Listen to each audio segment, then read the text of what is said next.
ॐ नमो नारायणाय।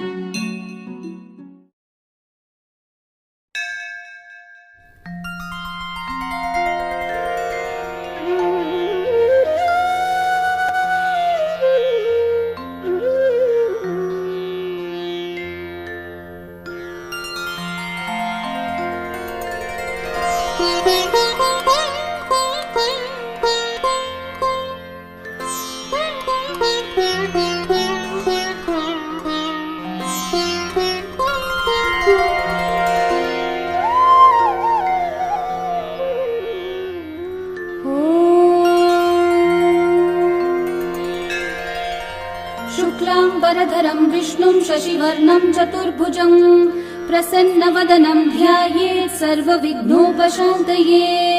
व्यासं वसिष्ठनप्तारं शक्तै पौत्रमकल्मषं पराशरात्मजं वन्दे सुखतातं तपोनिधिं। व्यासाय विष्णुरूपाय व्यासरूपाय विष्णवे नमो वै ब्रह्मनिधये वासिष्ठाय नमो नमः। अविकाराय शुद्धाय नित्याय परमात्मने सदैकरूपरूपाय विष्णवे सर्वजिष्णवे। यस्य स्मरणमात्रेण जन्म संसारबन्धनात् विमुच्यते नमस्तस्मै विष्णवे प्रभविष्णवे। ॐ नमो विष्णवे प्रभविष्णवे। श्रीवैशम्पायन उवाच श्रुत्वा धर्मानशेषेण पावनानि च सर्वशः युधिष्ठिरः शान्तनवं पुनरेवाभ्यभाषत। युधिष्ठिर उवाच किमेकं दैवतं लोके किं वाप्येकं परायणं स्तुवन्तः कमर्चन्तः प्राप्नुयुर्मानवा शुभम्। को धर्मः सर्वधर्माणां भवतः परमो मतः किं जपन्मुच्यते जन्तुर्जन्म संसारबन्धनात्। श्रीभीष्म उवाच जगत्प्रभुं देवदेवम् अनन्तं पुरुषोत्तमं स्तुवन्नाम सहस्रेण पुरुषस्तततोत्थितः तमेव चार्चयन् नित्यं भक्त्या पुरुषम् अव्ययम् ध्यायन् स्तुवन्नमस्यं च यजमानस्तमेव च। अनादिनिधनं विष्णुं सर्वलोकमहेश्वरं लोकाध्यक्षं स्तुवन्नित्यं सर्वदुःखातिगो भवेत्। ब्रह्मण्यं सर्वधर्मज्ञं लोकानां कीर्तिवर्धनं लोकनाथं महद्भूतं सर्वभूतभवोद्भवम्। एष मे सर्वधर्माणां धर्मोऽधिकतमो मतः यद्भक्त्या पुण्डरीकाक्षं स्तवैरर्चैर्नरः सदा। परमं यो महत्तेजः परमं यो महत्तपः परमं यो महद्ब्रह्म परमं यः परायणम्। पवित्राणां पवित्रं यो मङ्गलानां च मङ्गलम् देवतं देवतानां च भूतानां यो व्ययः पिता यतः सर्वाणि भूतानि भवन्त्यादियुगागमे यस्मिंश्च प्रलयं यान्ति पुनरेव युगक्षये तस्य लोकप्रधानस्य जगन्नाथस्य भूपते विष्णोर्नाम सहस्रं मे शृणु पापभयापहम्। यानि नामानि गौणानि विख्यातानि महात्मनः ऋषिभिः परिगीतानि तानि वक्ष्यामि भूतये। ऋषिर्नाम्नां सहस्रस्य वेदव्यासो महामुनिः छन्दोऽनुष्ठुप् तथा देवो भगवान् देवकीसुतः अमृतांशोद्भवो बीजं शक्तिर्देवकी नन्दनः त्रिसामा हृदयं तस्य शान्त्यर्थे विनियुज्यते। विष्णुं जिष्णुं महाविष्णुं प्रभविष्णुं महेश्वरम् अनेकरूपदैत्यान्तं नमामि पुरुषोत्तमम्। अस्य श्रीविष्णोर्दिव्यसहस्रनाम स्तोत्रमहामन्त्रस्य श्रीवेदव्यासो भगवान् ऋषिः अनुष्ठुप् श्रीमहाविष्णुः परमात्मा श्रीमन्नारायणो देवता अमृतांशोद्भवो भानुरिति बीजम् देवकी नन्दन सृष्टेति शक्तिः उद्भवक्षोभणो देव इति परमो मन्त्रः शङ्ख बृन्नन्दकी चक्रीति कीलकम् शार्ङ्गधन्वा गदाधर इति अस्त्रम् रथाङ्गपाणिरक्षोभ्य इति नेत्रम् त्रिसामा सामगः सामेति कवचम् आनन्दम् परब्रह्मेति योनिः ऋतुः सुदर्शनः काल इति दिग्बन्धः श्रीविश्वरूप इति ध्यानम् श्रीमहाविष्णुः प्रीत्यर्थे सहस्रनाम जपे विनियोगः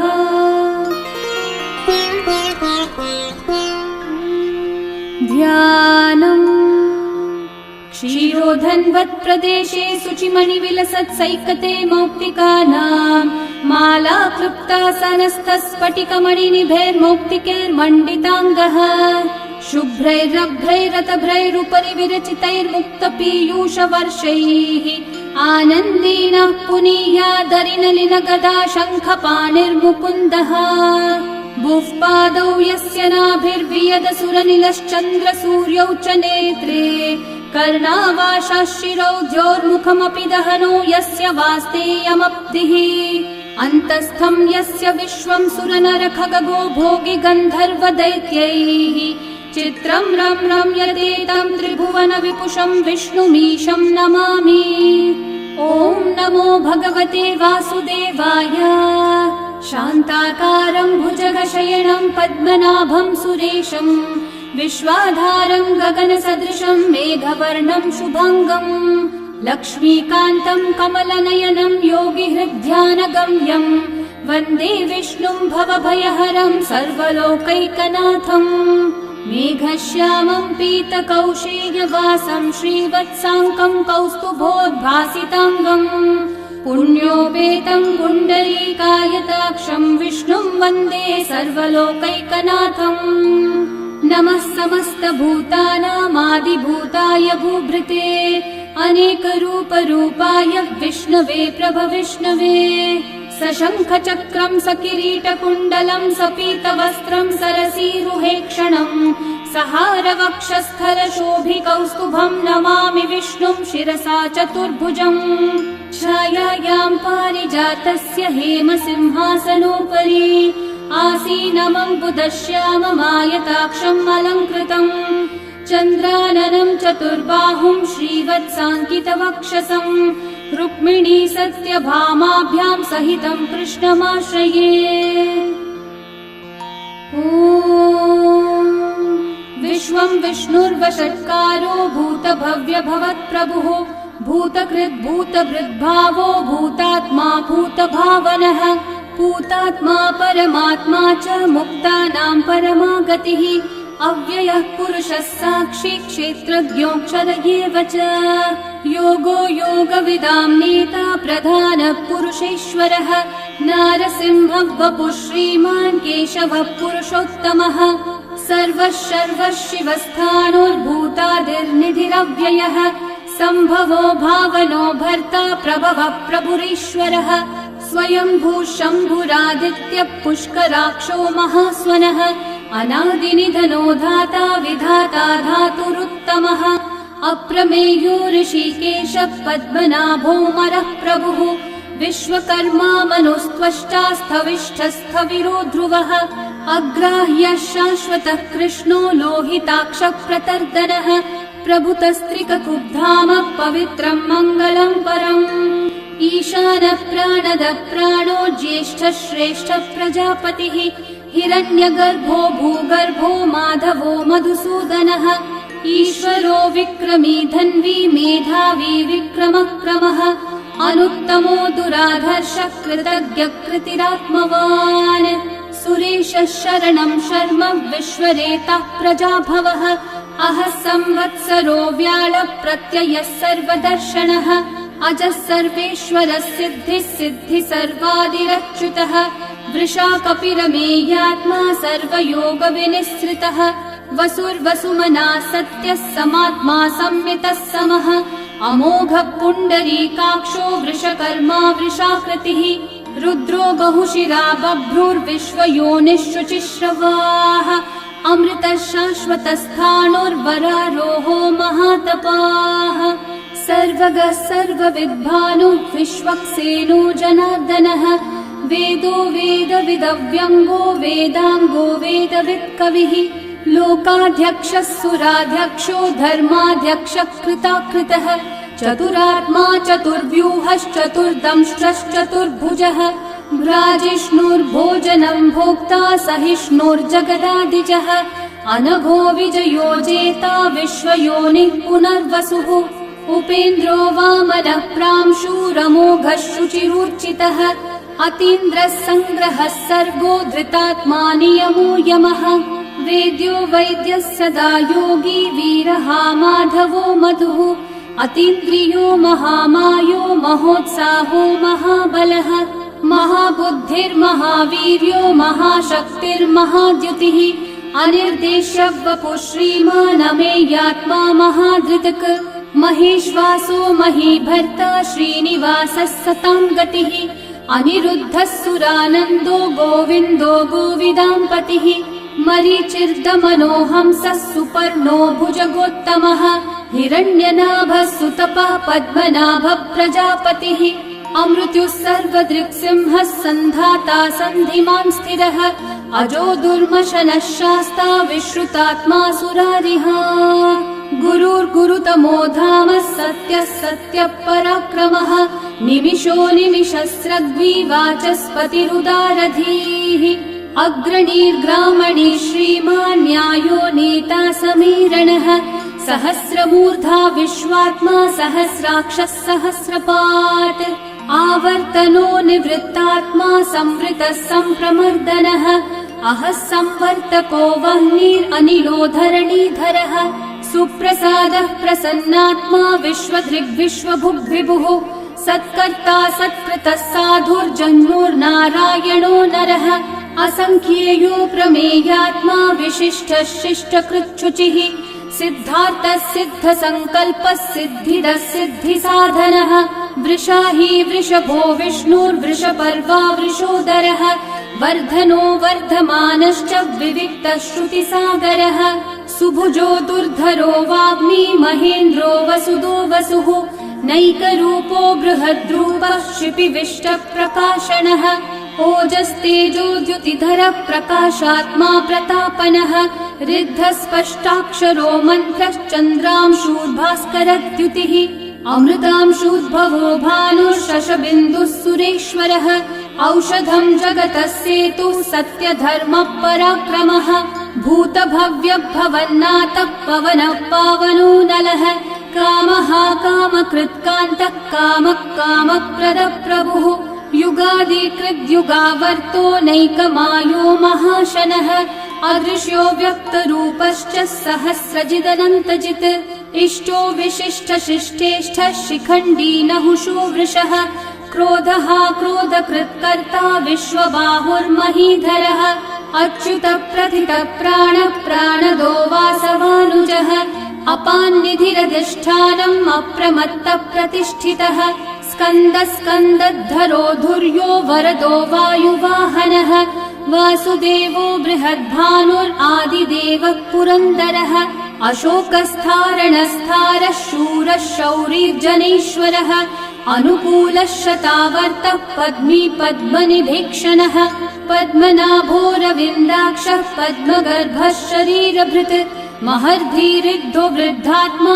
महाक्षो गरुडध्वजः अतुलः शरभो भीमः समयज्ञो हविर्हरिः सर्वलक्षणलक्षण्यो लक्ष्मीवान् समितिञ्जयः विक्षरो रोहितो मार्गो हेतुर्दामोदरः सहः महीधरो महाभागो वेगवानमिताशनः उद्भवक्षोभणो देवः श्रीगर्भः परमेश्वरः करणं कारणं कर्ता विकर्ता गहनो गुहः व्यवसायो व्यवस्थानः संस्थानस्थानदो ध्रुवः परर्धि परमस्पष्टः तुष्टः पुष्टः शुभेक्षणः रामो विरामो विरतो मार्गो नेयो नयो नयः वीरशक्तिमतां श्रेष्ठा धर्मो धर्मविदुत्तमः वैकुण्ठः पुरुषः प्राणः प्राणदः प्रणवः पृथुः हिरण्यगर्भः शत्रुघ्नो व्याप्तो वायुरधोक्षजः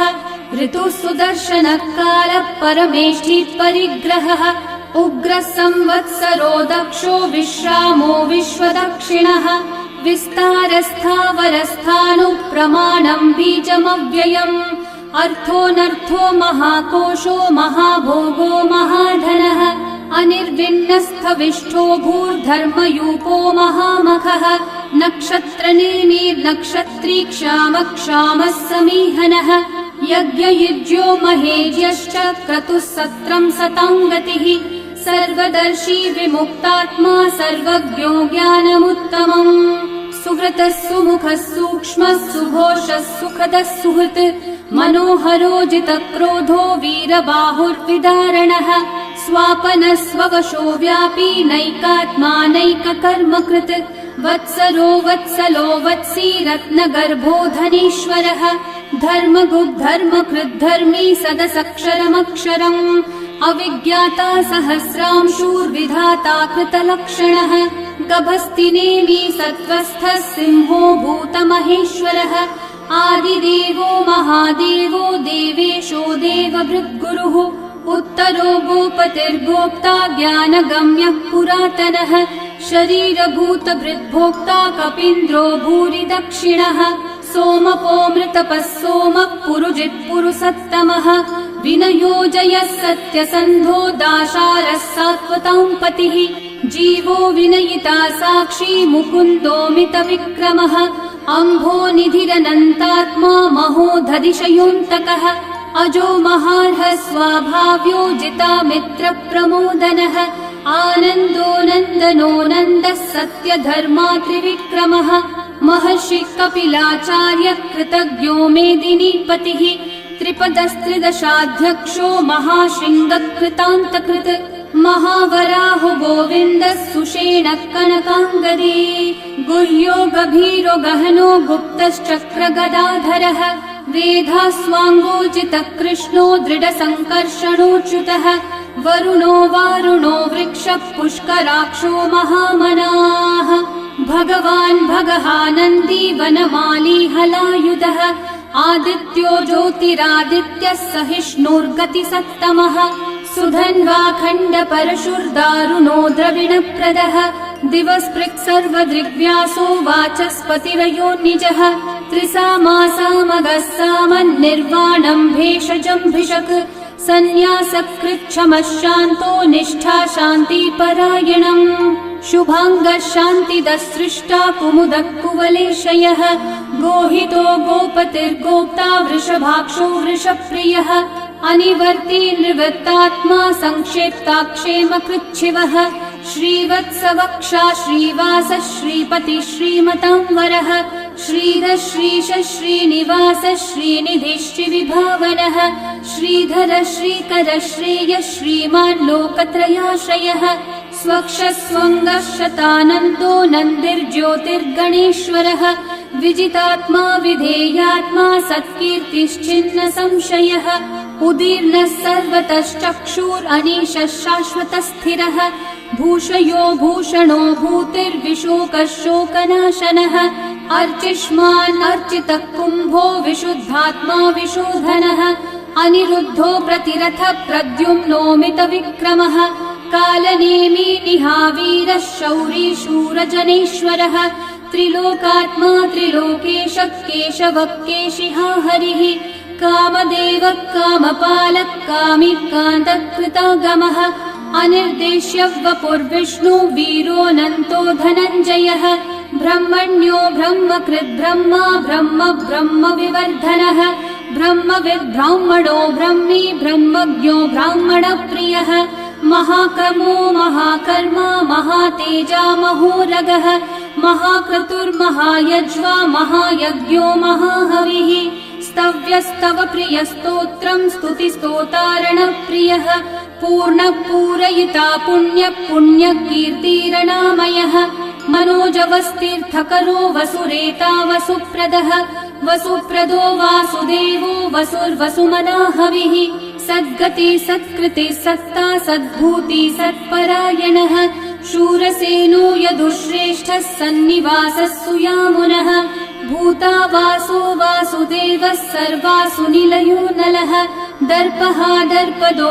दृप्तो दुर्धरोऽथा पराजितः विश्वमूर्तिर्महामूर्तिर्दीप्तमूर्तिरमूर्तिमान् अनेकमूर्तिरव्यक्तः शतमूर्तिः एकोनैकः स वः किं यतत्पदमनुत्तमम् लोकबन्धुर्लोकनाथो माधवो भक्तवत्सलः सुवर्णवर्णो हेमाङ्गो वराङ्गश्चन्दनाङ्गदे वीरः विषमशून्यो घृताशीरशलश्चलः अमानीमानदो मान्यो लोकस्वामी त्रिलोकधृक् सुमेधा मेधजो धन्यः सत्यमेधाधराधरः तेजो वृषो द्युतिधरः सर्वशस्त्रभृताम्बरः प्रग्रहो निग्रहो व्यग्रो नैकः शृङ्गो गदाग्रजः चतुर्मूर्तिश्चतुर्बाहुश्चतुर्व्यूहश्चतुर्गतिः चतुरात्मा चतुर्भावश्चतुर्वेदविदेकपात् समावर्तो निर्वृत्तात्मा दुर्जयो दुरतिक्रमः दुर्लभो दुर्गमो दुर्गो दुरावासो दुरारिहा शुभाङ्गो लोकसारङ्गः सुतन्तुस्तन्तुवर्धनः इन्द्रकर्मा महाकर्मा कृतकर्मा कृतागमः उद्भवः सुन्दर सुन्दो रत्ननाभः सुलोचनः अर्को वाजस्सनः शृङ्गी जयन्तः सर्वविजयी सुवर्णबिन्दु रक्षोभ्यः सर्ववागीश्वरेश्वरः महाहृदो महागर्तो महाभूतो महानिधिः कुमुदः कुन्दरः कुन्दः पर्जन्यः पावनो निलः अमृताशोऽमृतवपुः सर्वज्ञः सर्वतोमुखः सुलभः सुव्रतः सिद्धः शत्रुजिच्छत्रुतापनः न्यग्रोधोदम्बरोऽश्वत्थश्चाणूरान्ध्रनिषूदनः सहस्रार्ची सप्तजिह्वा सप्तैधा सप्तवाहनः अमूर्तिरनघोचिन्त्यो भयकृद्भयनाशनः अनुर्बृहत्कृशस्थूलो गुणवृन्निर्गुणो महान् अधृतस्वधृतस्वास्य प्राग्वंशो वंशवर्धनः भारभृत्कथितो योगी योगीशः सर्वकामदः आश्रमश्रमणश्रामः सुपर्णो वायुवाहनः धनुर्धरो धनुर्वेदो दण्डो दमयिता दमः अपराजितः सर्वसहो नियन्ता नियमो यमः सत्त्ववान् सात्विकः सत्यः सत्यधर्मपरायणः अभिप्रायप्रियार्होर्हः प्रियकृत्प्रीतिवर्धनः विहाय स गतिर्ज्योतिः सुरचिर्हुतभुक् विभुः रविर्विरोचनः सूर्यः सविता रविलोचनः अनन्तो हुतभुग्भोक्ता सुखदो नैकजोऽग्रजः अनिर्विण्णः सदा मर्षि लोकाधिष्ठानमद्भुतः सनात् सनातनतमः कपिलः कपिरव्ययः स्वस्ति स्वस्ति कृत् स्वस्ति स्वस्ति भुक् स्वस्ति दक्षिणः अरौद्रः कुण्डली चक्री विक्रम यूर्जित शासनः शब्दातिगः शब्दसः शिशिरः शर्वरीकरः अक्रूरः पेशलो दक्षो दक्षिणः क्षमिनाम्बरः विद्वत्तमो वीतभयः पुण्यश्रवणकीर्तनः उत्तारणो दुष्कृतिः पुण्यो दुःस्वप्ननाशनः वीरः रक्षणः सन्तो जीवनः पर्यवस्थितः अनन्तरूपोऽनन्तश्रीर्जितमन्युर्भयापहः चतुर्रश्रो गभीरात्मा विदिशो व्यादिशो दिशः अनादिर्भूर्भुवो लक्ष्मी सुवीरो रुचिराङ्गदः जननो जनजन्मादि भीमो भीमपराक्रमः आधारनिलयो धाता पुष्पहास प्रजागरः ऊर्ध्वगः सत्पथाचारः प्राणदः प्रणवप्पणः प्रमाणं प्राणनिलयं प्राणभृत् प्राणजीवनः तत्त्वं तत्त्वविदेकात्मा जन्म मृत्युजरातिगः भूर्भुवः स्वस्तरुस्तारः सविता प्रपितामहः यज्ञो यज्ञपतिर्यज्वा यज्ञाङ्गो यज्ञवाहनः यज्ञभृद्यज्ञभृद्यज्ञी यज्ञभुग्यज्ञसाधनः यज्ञातकृद्यज्ञगुह्यामन्नमन्नादयेव च आत्मयोनिः स्वयं जातो वैखानः सामगायनः देवकीनन्दनः सृष्टा शितीशः पापनाशनः शङ्खवृन्नन्दकी चक्री शार्ङ्गधन्वा गदाधरः रथाङ्गपाणिरक्षोभ्यः सर्वप्रहरणायुधः सर्वप्रहरणायुध ॐ नम इति। वनमाली गदीशाङ्गी शङ्खी चक्री च नन्दकी श्रीमान्नारायणो विष्णुर्वासुदेवोऽभिरक्षतु। वनमाली गदीशाङ्गी शङ्खी चक्री च नन्दकी श्रीमान्नारायणो विष्णुर्वासुदेवोऽभिरक्षतु। वनमाली गदीशाङ्गी शङ्खी चक्री च नन्दकी श्रीमान्नारायणो विष्णुर्वासुदेवोऽभिरक्षतु।